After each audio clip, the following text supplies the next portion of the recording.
Hello, we're back. We friends. So last week of Fiber Gifts this year. This is going to go up on January 1st, all of these wonderful little things that, we don't have our box. So we thought it would be a lot prettier to have the stack here in front of us, and then we can pull and that sort of thing. So you get to see all of these lovely little books. But it's books, same as last year. We had a great time doing the books that we did last year, so we picked another selection, and we're all going to, both of us are going to present them. We'll have a special guest at the end to present the last one. But these are all going to be how much off? 20%. 20%. So 20%, good deal. It is a good deal. So we'll go through each of these. We'll hand them off back and forth and check out what we've got. But we have some really nice selections in here, so I think you'll like them. Very different. Yeah, a couple of really neat different ones. Amy gets to talk about all the fun stuff. So I'll do my That's first a fun one. This is a fun, but this is craft oriented and like it is projects and stuff in here.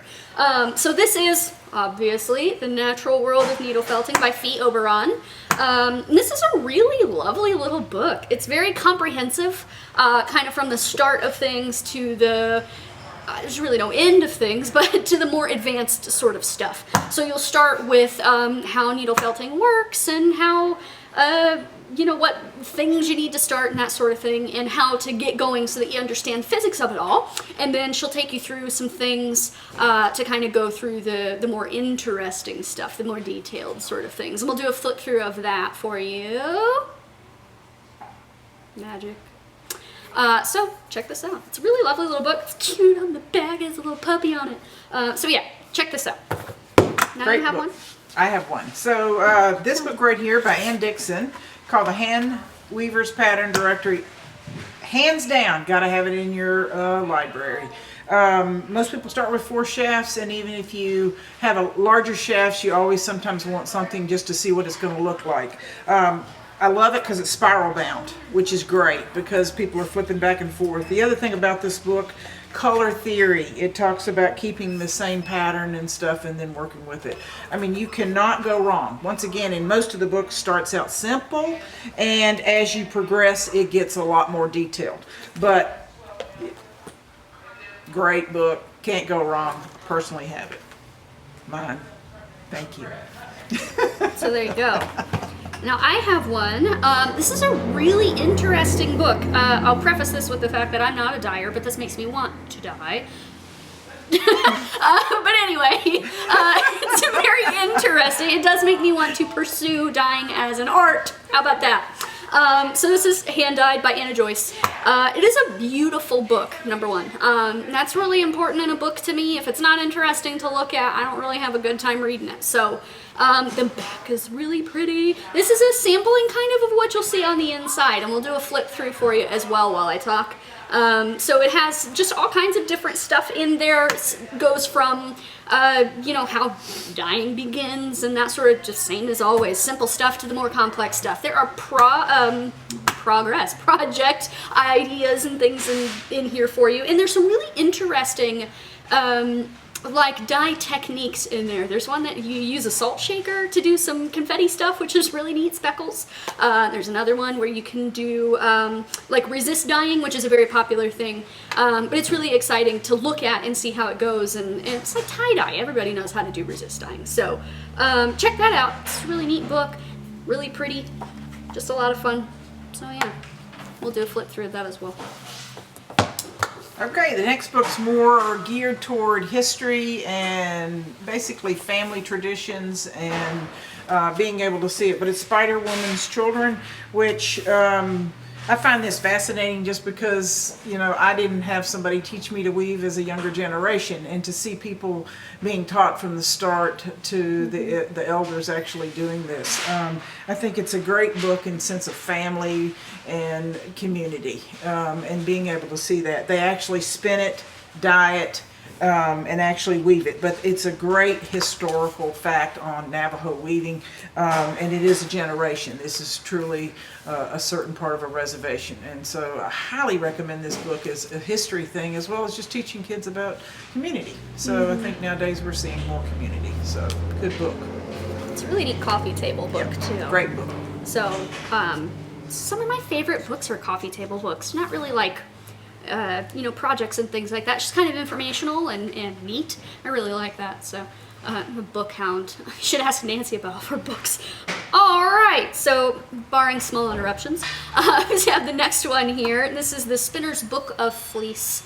It's a very nice, really popular book because it's just really nice to have. It's a reference book more than anything else, and it's not actually like the ones that I did before where it's simple to complex, because this is by and large a reference book. It's not a book of projects necessarily, but it is a book of fleeces. So you can go through, look at all of these fleeces by sheep, and it will tell you what it's good for, what the qualities and the kind of the properties of that particular wool are, because not all wools are made the same, made by those lovely little sheep that we love so much.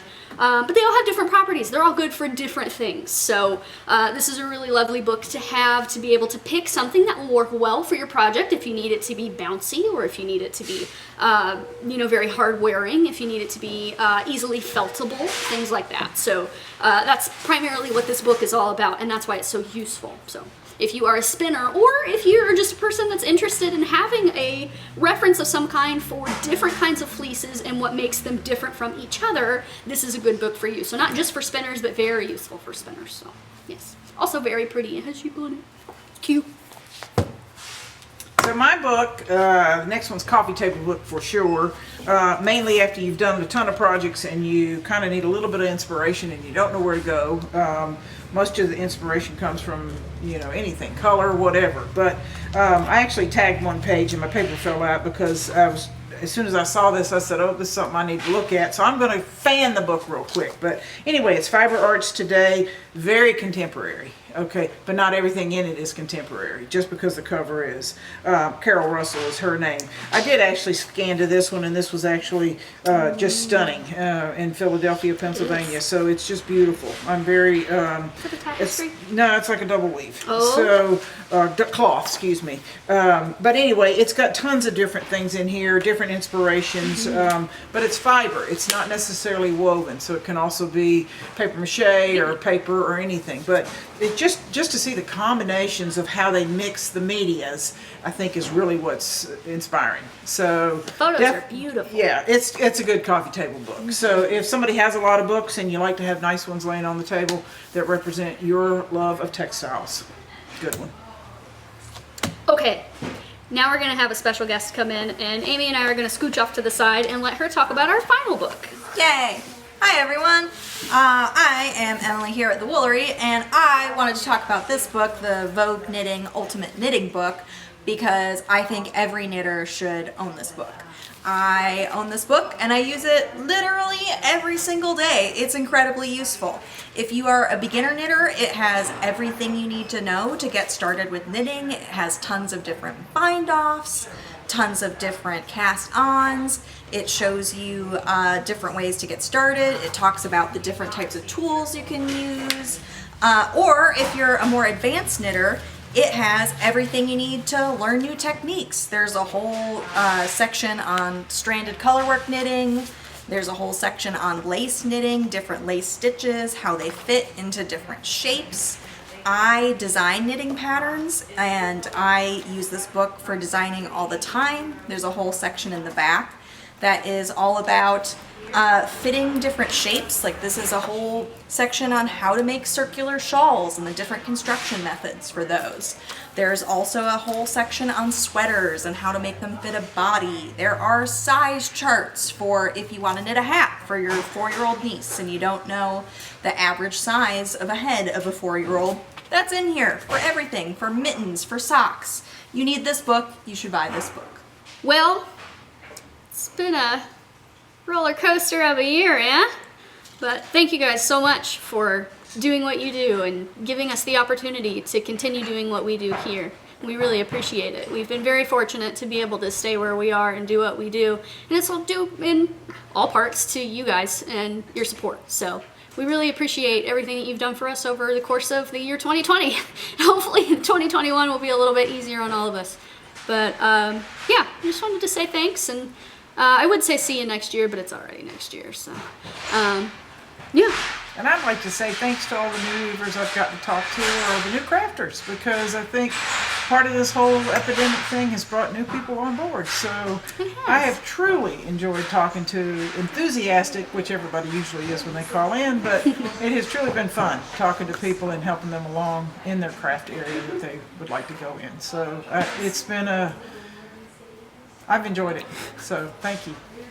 Hard to find nice words to describe this year, but we're trying. I truly have enjoyed talking. No, I mean, it's been, people it's all things considered for us hobbyists, it's really been a pretty okay year as far as our craft goes anyway. We hope all of you are doing well and that you're staying safe and all that good stuff, but we'll see you later. Call us if you need help. Thanks. Bye.